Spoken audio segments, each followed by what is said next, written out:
7 sifat kamu disukai oleh Allah Subhanahu wa taala. At-Tawwabin, orang yang bertaubat.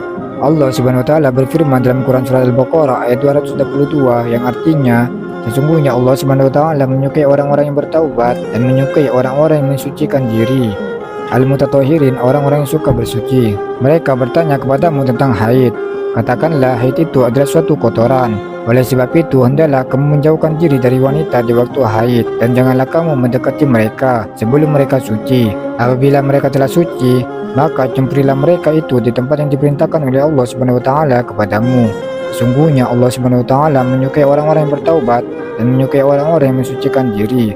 Quran surat Al-Baqarah ayat 222. Al-Muqsitin, orang yang adil. Jika mereka orang Yahudi datang kepadamu untuk meminta putusan, maka putuskanlah perkara itu di antara mereka, atau berpalinglah dari mereka.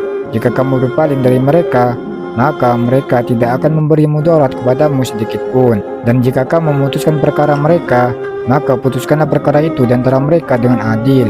Sungguhnya Allah Subhanahu wa taala menyukai orang-orang yang adil. Quran surat Al-Maidah ayat 42. Al-Muttaqin, orang yang takwa. Bukan demikian, sebenarnya siapa yang menepati janji yang dibuatnya dan bertakwa, maka sesungguhnya Allah Subhanahu wa taala menyukai orang-orang yang bertakwa. Quran surat Al-Imran ayat 76.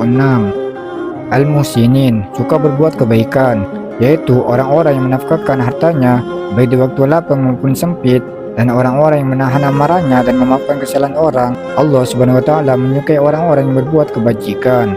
Quran surat Al-Imran ayat 134. Al-Mutawakkilin, bertawakal kepada Allah Subhanahu wa taala. Karena itu maafkanlah mereka, mohonkanlah ampunan bagi mereka, dan bermusyawarahlah dan mereka dalam urusan itu.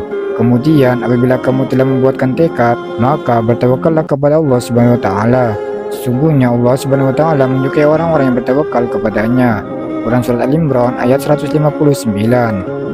As-Sabirin, orang yang sabar. Dan berapa banyaknya nabi yang berperang bersama-sama mereka, sejumlah besar dari pengikutnya yang bertakwa.